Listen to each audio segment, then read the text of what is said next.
Seluruh jemaat GB Kebun Siri yang dikasihi Tuhan. Hari ini tanggal 26 April, hari Minggu, kita akan masuk lagi kepada ibadah online bersama-sama. Walaupun kita merasakan ada jarak, tapi saya percaya hadirat Tuhan juga ada di tengah-tengah saudara. Oleh karena itu saya mengajak seluruh keluarga di dalam satu rumah berkumpul bersama-sama, mengenakan pakaian yang rapi supaya menghormati Tuhan, dan kita tanggalkan seluruh kekhawatiran, ketakutan, kekecewaan. Untuk sejenak kita fokus hanya kepada Tuhan. Dan saya percaya saat saudara masuk ibadah dengan sungguh-sungguh, maka saudara juga bisa merasakan hadirat Tuhan yang luar biasa di tengah-tengah keluarga yang saat ini ada di rumah bersama-sama. Hari ini firman Tuhan akan disampaikan oleh Gembala Sidang kita, yaitu Bapak Gembala, Bapak Pendeta Dr. Insinyur Niko Nyotora Harjo, yang tentunya pesan ini adalah pesan dari Tuhan untuk kita semua. Mari kita perhatikan pesan Tuhan ini dan sama-sama kita menyimak, dan saya percaya Tuhan juga akan menjamah saudara dan melepaskan saudara dari segala kekhawatiran, ketakutan yang saat ini sedang dirasakan oleh semuanya. Mari kita masuk dalam ibadah, perhatikan praise and worship yang kita akan sama-sama nikmati, dan tentunya firman Tuhan yang akan disampaikan. Tuhan Yesus memberkati.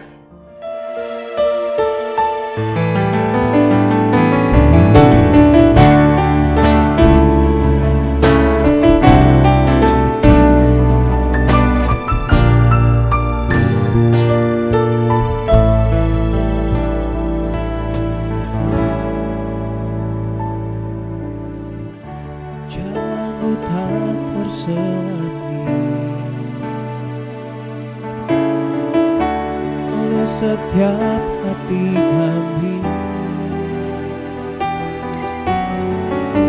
namun satu hal ku percaya, ada rencana yang indah, tiada terduga kasih-Mu, heran dan besar bagiku, arti kehadiran-Mu selalu nyata di dalam hidupku. Penyertaan-Mu sempurna, rancangan-Mu penuh damai, amanah sejahtera walau di tengah badai. Inginku selalu bersama, rasakan keindahan arti kehadiran-Mu Tuhan.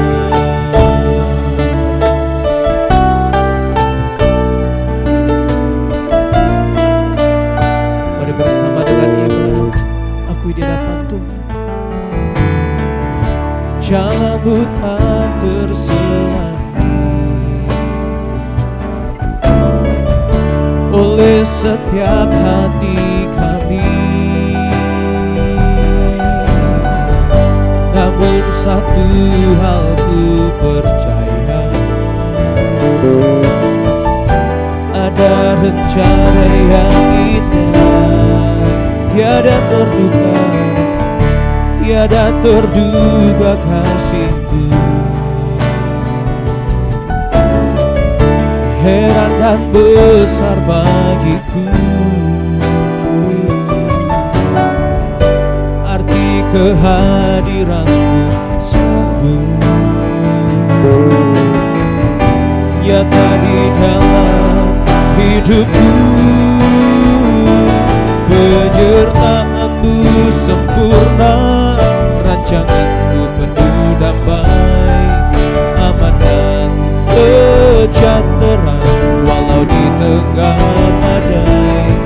ingin ku selalu bersama, rasakan keindahan arti kehadiran-Mu Tuhan.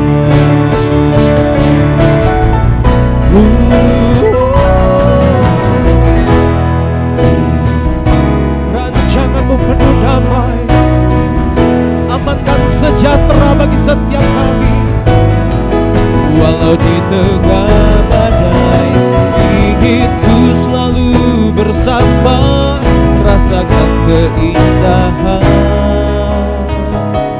arti kehadiran-Mu Tuhan. Penyertaan-Mu sempurna, rancangan-Mu penuh damai, aman dan sejahtera walau di tengah badai. Ingin ku selalu bersama, rasakan keindahan arti kehadiran-Mu Tuhan, arti kehadiran-Mu Tuhan, arti kehadiran-Mu Tuhan.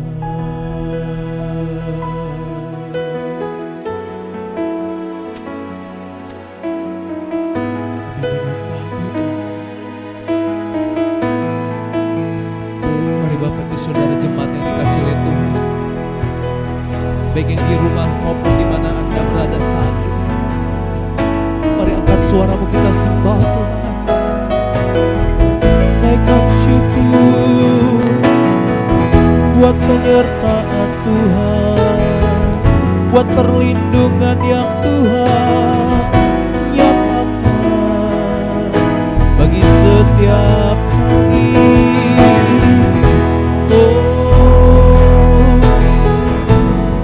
Rancangan Tuhan adalah rancangan damai sejahtera, hari depan yang penuh pengharapan bagi setiap kami.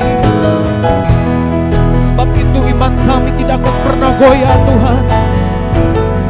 Di tengah badai, situasi kondisi yang tidak menentu, kami mau tetap terus menyembah, percaya padamu. Kau Allah Immanuel yang selalu ada. Kami memuji, kami menyembah, kami memuliakan nama-Mu Tuhan.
sekalipun kau gagal dan lalai Tuhan menepati janji-janji-Mu bagi setiap kami.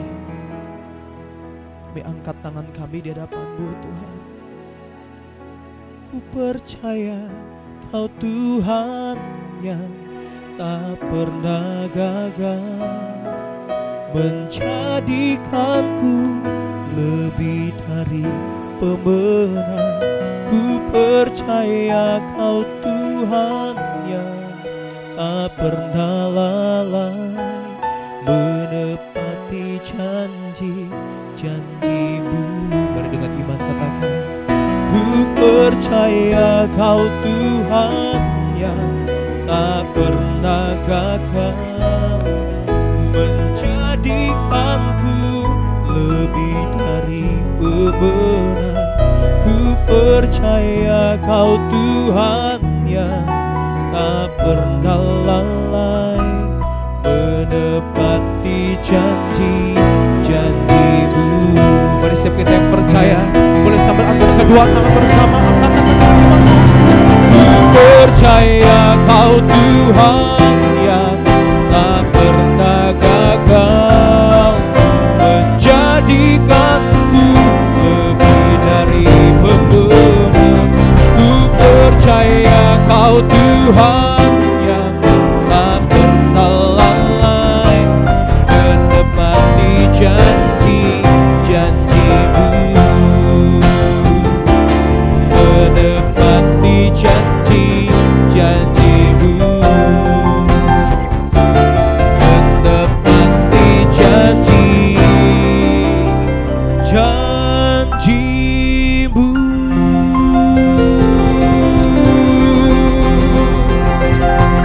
Mari siap kita yang percaya dan mengalami penyertaan Tuhan, perlindungan Tuhan, boleh bersama-sama kita katakan amin.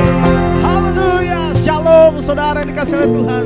Saya percaya kita semua ada di dalam kendali Tuhan karena kita mengalami penyertaan Tuhan yang sempurna dalam kehidupan kita, saudara.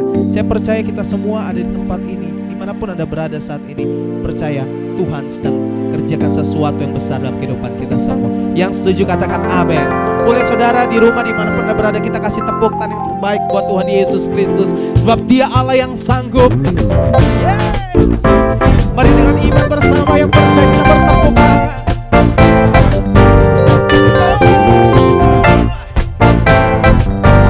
Haleluya, haleluya.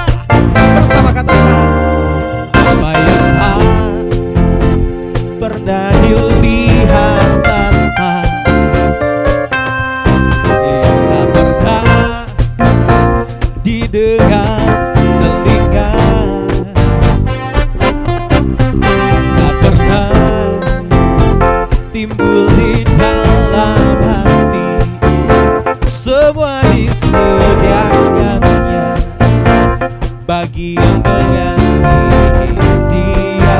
Sekali katakan, apa yang tak pernah dilihat mata, oh, yang tak pernah didengar telinga, yang tak pernah timbul di dalam hati, semua disediakannya bagi yang mengasihi Dia. Allah sanggup melakukan segala perkara, dulu, sekarang, dan selamanya. Kuasanya tidak berubah.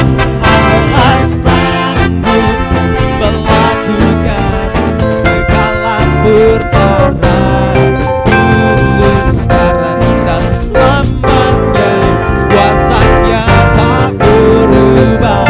Yang percaya dimanapun Anda berada, boleh sama-sama katakan amin. Allah, apa yang tak pernah dilihat mata, yang tak pernah didengar telinga, oh, yang tak pernah timbul di dalam hati, disediakannya. Bagi siapa saudara? Bagi yang mengasihi Dia. Allah sanggup, Allah sanggup melakukan segala perkara, dulu, sekarang, dan selamanya. Kuasanya tidak berubah. Allah sanggup melakukan segala perkara, dulu, sekarang, dan selamanya. Kuasanya tak berubah. Boleh angkat kedua tangan bersama, katakan Allah sanggup melakukan segala perkara, dulu, sekarang, dan selamanya. Kuasanya tidak berubah. Allah sanggup melakukan segala perkara, dulu, sekarang, dan selamanya. Kuasanya tak berubah, dulu, sekarang, dan selamanya. Dulu, sekarang, dan selamanya. Dulu, sekarang, dan selamanya. Kuasanya tak berubah. Kuasanya tak akan pernah berubah, dulu, sekarang, sampai selama-lamanya. Boleh sama-sama kita serukan haleluya. Haleluya, haleluya. Kami percaya Tuhan, kuasa-Mu takkan pernah berubah, dulu, sekarang, sampai selama-lamanya. Bukan yang kami yakini dan percaya waktu Tuhan yang terbaik bagi setiap kami. Apapun yang terjadi, apapun yang kami alami hari-hari ini Tuhan, segalanya mendatangkan kebaikan bagi setiap kami. Kami percaya Tuhan, di setiap hati yang mengasihi-Mu Tuhan, dengan iman kami mau bersama katakan, bila Kau izinkan sesuatu terjadi, ku percaya semua untuk kebaikanku. Bila nanti telah tiba waktumu, ku percaya kuasa-Mu memulihkan hidupku. Oh, bila Kau izinkan sesuatu terjadi, ku percaya semua untuk kebaikanku. Bila nanti telah tiba waktumu, ku percaya kuasa-Mu memulihkan hidupku. Waktu Tuhan pasti yang terbaik, walau kadang tak mudah dimengerti. Lewati cobaan, ku tetap percaya waktu Tuhan pasti yang terbaik. Bila Kau izinkan sesuatu terjadi, ku percaya semua untuk kebaikanku. Bila nanti telah tiba waktumu, ku percaya kuasa-Mu memulihkan hidupku. Waktu Tuhan pasti yang terbaik, walau kadang tak mudah dimengerti. Lewati cobaan, ku tetap percaya waktu Tuhan pasti yang terbaik. Waktu Tuhan pasti yang terbaik,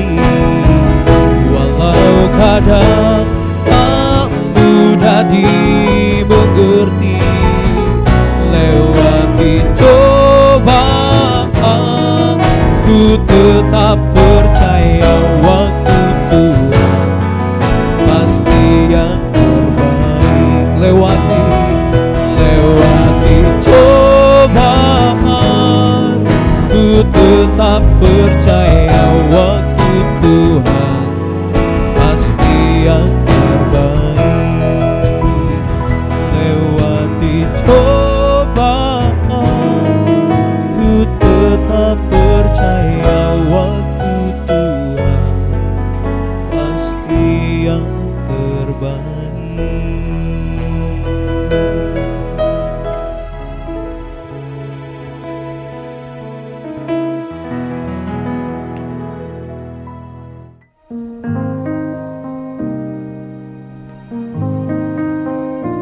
Shalom semuanya. Pada saat COVID-19 menjadi pandemi, kita harus bersiap-siap untuk memasuki krisis ekonomi. Krisis ekonomi dapat memicu krisis sosial. Sekarang kita mulai memasuki krisis ekonomi secara global, termasuk di Indonesia. Kita harus banyak berdoa agar krisis ini tidak berlarut-larut sehingga menimbulkan krisis sosial. Pada tanggal 17 April 2020, SMRC, yaitu Saiful Mujani Research and Consulting, merilis survei yang dia dapatkan. Survei menunjukkan bahwa 67% rakyat Indonesia mengatakan kondisi ekonominya semakin memburuk sejak pandemi COVID-19.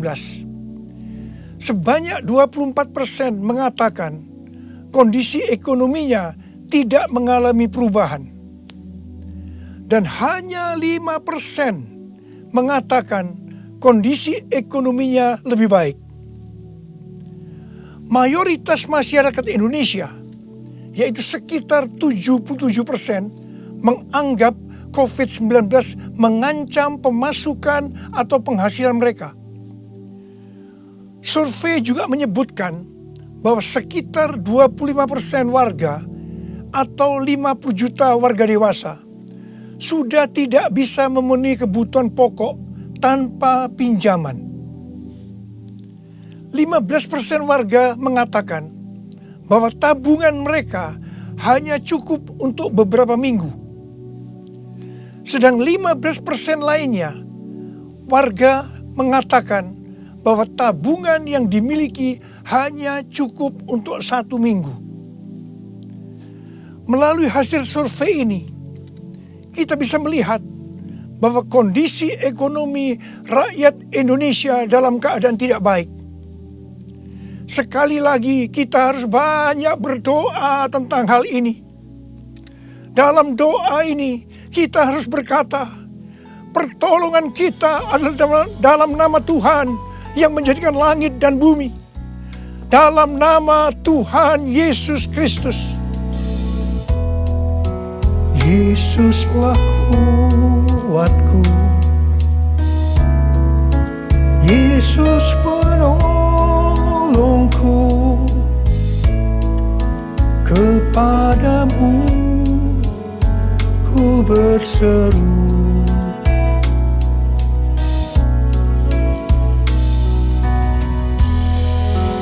Yesus perisaiku,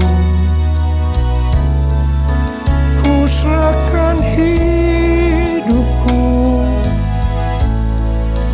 Yesuslah segalanya bagiku.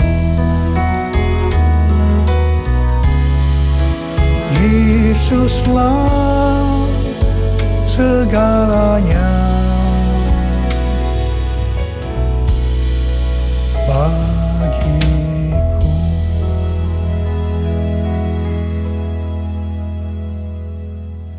Setelah Tuhan Yesus bangkit, sebelum kenaikannya ke sorga, Tuhan Yesus mengunjungi murid-muridnya yang sedang mencari ikan di Danau Galilea. 7 murid Tuhan Yesus, termasuk Petrus, Yohanes, dan Yakobus, sedang berkumpul dalam keadaan tergoncang akibat kematian Tuhan Yesus. Mereka dalam keadaan ketakutan. Secara ekonomi mereka juga tergoncang karena biasanya mereka selalu bersama-sama dengan Tuhan Yesus. Mereka kembali ke Galilea dan mencari ikan untuk kehidupan mereka.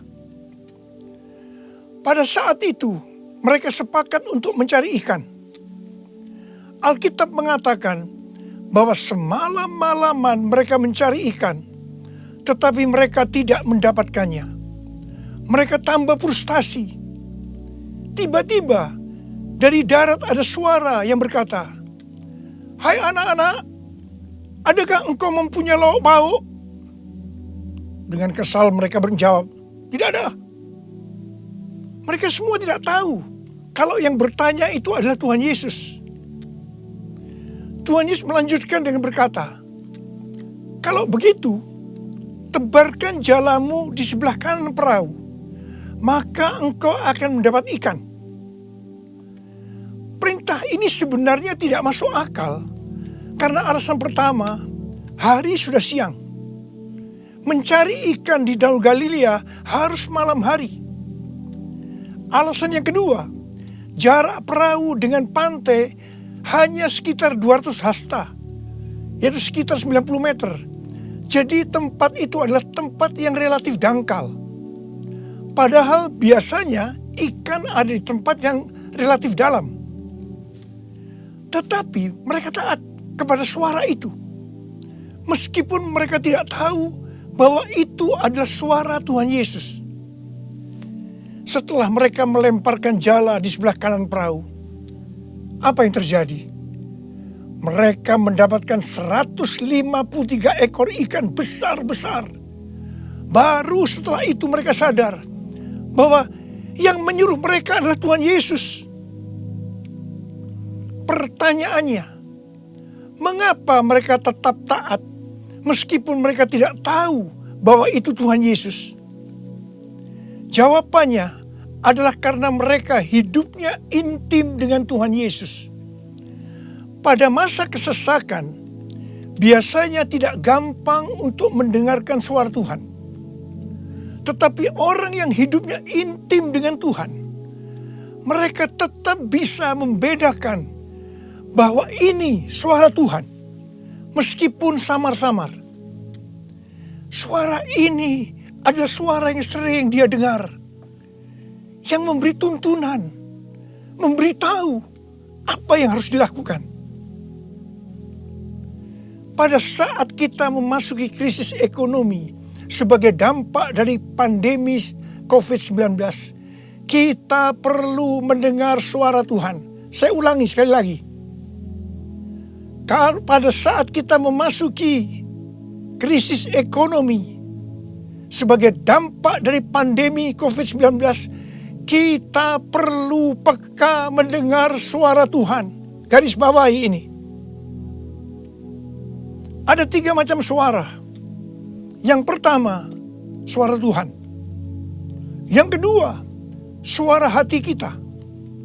Yang ketiga, suara iblis. Bagaimana kita bisa membedakan bahwa itu adalah suara Tuhan? Yaitu kalau kita hidupnya intim dengan Tuhan. Kalau hati kita melekat kepada Tuhan, kalau kita dipenuhi dengan Roh Kudus, dan kalau firman Tuhan tinggal di dalam kita, kita akan tahu bahwa itu adalah suara Tuhan. Tuhan berbicara kepada kita melalui bermacam-macam cara. Bisa secara audible, bisa melalui firman Tuhan, bisa melalui nubuatan, bisa melalui penglihatan, bisa melalui mimpi, bisa melalui peristiwa-peristiwa yang terjadi, baik secara umum maupun yang ada di sekeliling kita, dan lain-lainnya. Bagaimana kita bisa mengenali suara Tuhan? Sekali lagi saya katakan bahwa kita akan tahu kalau itu suara Tuhan, kalau hidup kita intim dengan Tuhan. Kalau hati kita melekat kepada Tuhan, kalau hidup kita dipenuhi Roh Kudus, dan kalau firman Tuhan tinggal di dalam kita, Tuhan Yesus sangat menekankan kehidupan orang percaya yang dipimpin oleh Roh Kudus.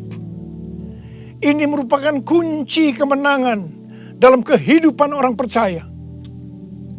Sebelum Tuhan Yesus naik ke sorga, Dia memberikan pesan terakhir kepada murid-muridnya dalam Kisah Para Rasul 1 ayat 8. Tetapi kamu akan menerima kuasa kalau Roh Kudus turun ke atas kamu.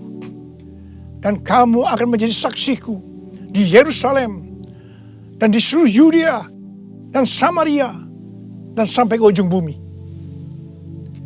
Setelah Roh Kudus dicurahkan, mereka dipenuhi Roh Kudus. Dan dimulailah kehidupan yang dipimpin oleh Roh Kudus. Roh Kudus akan memberikan kepada kita perkataan untuk diucapkan dan kemampuan untuk melakukannya. Roh Kudus bukan hanya memimpin dalam kehidupan pribadi orang percaya, tetapi juga memimpin gerejanya. Dalam kehidupan bergereja, Tuhan menuntun melalui pemimpin rohani, yaitu gembala jemaat. Kepada para pemimpin jemaat, Roh Kudus menuntun untuk melakukan pekerjaan pelayanan dan melakukan amanat agung Tuhan Yesus. Sehingga gembala jemaat atau pemimpin rohani akan berkata, Tuhan berbicara kepada saya. Tuhan memerintahkan kepada saya. Hal yang seperti inilah yang saya lakukan selama 32 tahun dalam pelayanan saya. Setiap bulan Tuhan memberikan tuntunan. Dan kebanyakan tuntunan yang Tuhan berikan kepada saya, pada mulanya saya tidak mengerti. Tetapi saya percaya. Karena saya percaya, saya perkatakan tuntunan itu. Saya melakukan seperti apa yang Rasul Paulus lakukan. Karena aku percaya, maka aku berkata-kata. Kebanyakan juga tuntunan Tuhan sepertinya tidak masuk akal. Tidak bisa dimengerti. Seperti perintah Tuhan Yesus kepada murid-muridnya untuk mendapatkan ikan tadi. Tetapi yang saya lakukan, meskipun tidak masuk akal, meskipun tidak mengerti, saya tetap melakukannya. Begitu saya melakukannya, pengertian itu dibuka. Tema yang Tuhan berikan untuk tahun 2020 adalah tahun dimensi yang baru. Pada awal tahun dengan tuntunan Tuhan, saya berkata bahwa tahun ini untuk mencari nafkah tidak bisa dengan cara yang seperti biasanya, tetapi harus dengan cara Tuhan. Tuhan banyak memberikan ayat-ayat untuk menuntun kita mengenai hal itu. Di dalam Alkitab ada 2 kata supaya kita diberkati secara materi. Yang pertama, memberi. Yang kedua, menabur. Di dalam Lukas 6 ayat 38 dikatakan, berilah dan kamu akan diberi. Suatu takaran yang baik, yang dipadatkan, yang digoncang, dan yang tumpah keluar akan dicurahkan ke dalam ribaanmu. Sebab ukuran yang kau pakai untuk mengukur akan diukurkan kepadamu. Amsal 11 ayat 25 berkata, siapa banyak memberi berkat, diberi kelimpahan. Dan Amsal 19 ayat 17 berkata, siapa menaruh belas kasihan kepada orang yang lemah, memiutangi Tuhan yang akan membalas perbuatannya itu. Banyak yang mempunyai pengertian, sekali lagi saya mau katakan, banyak yang mempunyai pengertian bahwa ayat-ayat tersebut hanya diperuntukkan bagi orang yang kelebihan uang. bukan orang yang berkekurangan. Tetapi saya mau katakan bahwa ayat-ayat ini bukan hanya untuk orang yang kelebihan uang, tetapi juga orang yang kekurangan uang. Garis bawahi. Pada waktu Tuhan Yesus melihat janda miskin yang mempersembahkan 2 peser ke dalam peti persembahan, Tuhan Yesus berkata, "Aku berkata kepadamu, sesungguhnya janda miskin ini memberi lebih banyak daripada semua orang itu. Sebab mereka semua memberi persembahannya dari kelimpahannya. Tetapi janda ini memberi dari kekurangannya. Bahkan ia memberi seluruh nafkahnya." Saya percaya bahwa Tuhan Yesus akan memberkati janda miskin ini berlimpah, limpah, limpah. Amin. Pada waktu Tuhan menyuruh Elia datang kepada janda Sarfat untuk menghidupi Elia pada masa kekeringan, janda Sarfat ini hanya memiliki tepung dan minyak untuk membuat roti yang terakhir baginya dan anaknya. Tetapi justru Elia berkata, dan saya percaya ini dari Tuhan, bahwa jika janda Sarfat itu memberikan sebagian roti itu kepadanya, maka minyak dan tepung tidak akan berkurang sampai berakhirnya masa kekeringan. Saya percaya itu tidak mudah bagi janda Sarfat untuk melakukannya. Tetapi yang jelas, janda Sarfat ini percaya apa yang dikatakan oleh Elia. Dan ketika dia bertindak, terjadilah seperti yang dikatakan oleh Elia, bahwa tepung dan minyak tidak berkurang sampai masa kekeringan itu selesai. Hal yang seperti inilah yang pernah saya alami. Saya menjadi seorang hamba Tuhan karena saya dipaksa oleh Tuhan. Karena saya berkali-kali mendapatkan panggilan itu, tetapi saya menolaknya. Supaya saya mau menjadi hamba Tuhan sepenuh waktu, Tuhan membuat saya menjadi bangkrut dan ditambahi hutang. Saya juga pernah mengalami kondisi di mana saya bingung, besok mau makan apa ya? Mungkin hal seperti ini yang sedang banyak dialami oleh orang-orang dalam krisis ekonomi saat ini. Saya ingat pada waktu saya diizinkan Tuhan mulai bisa menabung. Pada suatu hari, Pak Rahim, seorang pendoa syafaat yang sekarang sudah bersama Bapa di sorga, datang ke rumah saya. Ketika saya berbincang-bincang dengan Pak Rahim, istri saya, Ibu Hermin, memanggil saya untuk masuk menemuinya. Saya masuk, dan dengan gemetar Ibu Hermin berkata bahwa dia mendapatkan penglihatan. Ini untuk pertama kali dalam hidupnya. Apa yang dia lihat? Dia melihat sebuah angka di pintu lemari sebesar 30.000. Dan Tuhan berkata kepada Ibu Hermin bahwa dia disuruh untuk memberikan uang sebesar 30.000 kepada Pak Rahim. Saya berkata, kalau Tuhan yang suruh, ya berikan aja. Ibu Hermin menjawab, berikan gimana? Itu seluruh uang yang ada pada kita. Itu semuanya yang kita punya. Saya sempat tertegun. Kemudian kita berdua menangis di hadapan Tuhan. Dan kita berkata, Tuhan, kami akan taat Tuhan. Kami akan berikan uang ini kepada Pak Rahim. Ketika uang itu saya berikan kepada Pak Rahim, langsung dia buka amplopnya.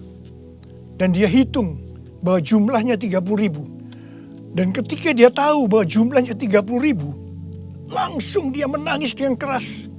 Ternyata sudah beberapa malam dia sujud kepada Tuhan di pelataran rumahnya, meminta uang kepada Tuhan sebesar 30.000 untuk membiayai 6 pendeta yang dari desa yang ada di rumahnya.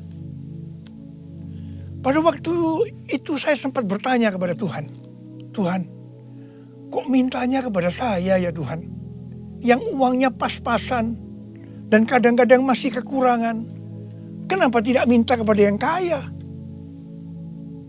Tuhan hanya mengingatkan saya kisah tentang janda Sarfat tadi. Saya percaya, saya ada sebagaimana saya ada saat ini. Salah satunya karena saya melakukan itu. Mari, hari-hari ini kita akan bersatu melawan COVID-19 dan menabur untuk saudara-saudara kita yang terkena dampak. Karena itu, mari saudara-saudara yang sekarang mengalami dampak yang buruk dalam ekonomi akibat pandemi COVID-19 ini. Sekali lagi saya mau katakan kepada saudara, seperti yang tertulis dalam Amsal 10 ayat 22. Berkat Tuhanlah yang menjadikan kaya. Susah payah tidak akan menambahinya. Kalau saudara hidup sesuai dengan firman Tuhan, maka saudara pasti akan diberkati oleh Tuhan berlimpah, limpah, limpah. Tuhan Yesus berkata, jangan kamu khawatir. Jangan kamu khawatir. Jangan kamu khawatir. Apa yang akan kamu makan. Apa yang akan kamu minum. Apa yang akan kamu pakai. Semua itu dicari oleh bangsa-bangsa yang tidak mengenal Allah. Akan tetapi Bapamu yang di sorga tahu bahwa kamu memerlukan semuanya itu. Tetapi carilah dahulu kerajaan Allah dan kebenarannya. Maka semuanya itu akan ditambahkan kepadamu. Sebab itu janganlah kamu khawatir akan hari esok. Karena hari esok mempunyai kesusahannya sendiri. Kesusahan sehari cukuplah untuk sehari. Seperti yang Tuhan katakan kepada saya untuk menghardik COVID-19 dengan segala dampaknya. Mari, saya akan ajak saudara sekarang untuk menghardik COVID-19 dan krisis ekonomi. Dalam nama Tuhan Yesus. Di dalam nama Tuhan Yesus. COVID-19, krisis ekonomi, diam, tenanglah. Kita sedang berada dalam peperangan rohani yang dahsyat melawan iblis. Dengan melakukan itu, kita mendeklarasikan kemenangan. Puji Tuhan, sejak tanggal 16 April 2020 di Indonesia, angka kesembuhan pasien COVID-19 mulai melebihi dari angka kematian. Semakin hari, perbedaan angka kesembuhan dengan angka kematian semakin besar. Saya percaya ini merupakan penghiburan dan pengharapan bagi kita semua. Tuhan Yesus baik. Tuhan Yesus baik. Saya mengajak saudara untuk masuk dalam puasa dari tanggal 10 April sampai dengan 28 Mei 2020. Saya mengajak saudara untuk menatap ke depan dengan berkata seperti yang terdapat dalam Roma 8 ayat 28. Aku tahu sekarang bahwa Allah turut bekerja dalam segala sesuatu, baik enak maupun tidak enak, untuk mendatangkan kebaikan bagi aku yang mengasihi Dia. Aku percaya melalui semua peristiwa ini, aku akan makin serupa dengan gambar Yesus, yang berarti aku menjadi murid Tuhan Yesus. Ingat, goal kita sebagai orang Kristen adalah untuk menjadi serupa dengan gambar Yesus, yang artinya menjadi murid Tuhan Yesus. Tugas yang Tuhan berikan kepada kita adalah untuk melakukan amanat agung Tuhan Yesus, yaitu pergi memberi keterangan Injil dan menjadikan semua bangsa itu menjadi murid Tuhan Yesus. Pentakosta ketiga yang merupakan pencurahan Roh Kudus yang luar biasa di zaman now akan memberikan kepada kita kuasa untuk menyelesaikan amanat agung Tuhan Yesus. Mari saya mau berdoa buat saudara. Angkat tangan saudara. Bapa, kami hanya melihat hari-hari ini krisis ekonomi sudah melanda seluruh dunia termasuk di Indonesia. Mungkin ada banyak anak-anak-Mu yang kena dampak ini Tuhan. Tapi hari ini Tuhan, Engkau memberikan kami kunci supaya kami keluar dari masalah ini. Dan kami percaya Tuhan, kalau anak-anak-Mu semua ini melakukan apa yang Kau suruh kepada kami hari ini, mereka pasti akan diberkati oleh Tuhan. Mereka akan keluar dari krisis ekonomi ini. Mereka bukan hanya cukup, tapi malah mereka akan berkelimpahan di dalam segala hal. Terima hidup berkelimpahan. Terima kelimpahan. Terima. Tuhan, hamba berdoa bagi mereka yang sakit. Sembuh dalam nama Yesus. Sembuh dalam nama Yesus. Sembuh dalam nama Yesus. Amin. Terima kasih Anda telah mengikuti ibadah online pada hari ini. Kami mengajak Bapak dan Ibu untuk kembali mengikuti ibadah online minggu depan tanggal 3 Mei 2020. Firman Tuhan kali ini akan disampaikan oleh Bapak Pendeta Abraham Lalamenti. Bapak dan Ibu untuk sama-sama mengikuti kebaktian tengah minggu yang akan diadakan secara online pada hari Rabu tanggal 29 April 2020 dengan pembicara Bapak Pendeta Henry Suteja. Persembahan dan persepuluhan dapat Anda transfer melalui rekening berikut ini. GBI Kebon Siri telah menyalurkan bantuan kepada pengerja, jemaat, dan masyarakat sekitar GBI Kebon Siri yang terdampak COVID-19. Bantuan yang diberikan berupa sembako, hand sanitizer, dan makan siang untuk para ojek online, pemulung, anak jalanan, dan petugas kebersihan. Bagi Bapak dan Ibu yang rindu dan ingin memberikan bantuan diakonia bagi mereka yang terdampak COVID-19, Anda dapat menyalurkannya melalui rekening berikut ini. Kami mengajak Bapak dan Ibu untuk sama-sama mengikuti doa puasa 40 hari, dimulai dari tanggal 10 April hingga tanggal 28 Mei 2020, dengan pokok-pokok doa sebagai berikut.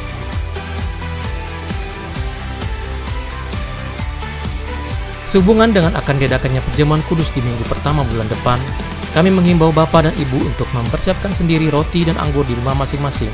Perjamuan kudus boleh dipimpin oleh kepala keluarga. Demikian GBI Kebon Siri News Flash minggu ini. Tuhan Yesus memberkati.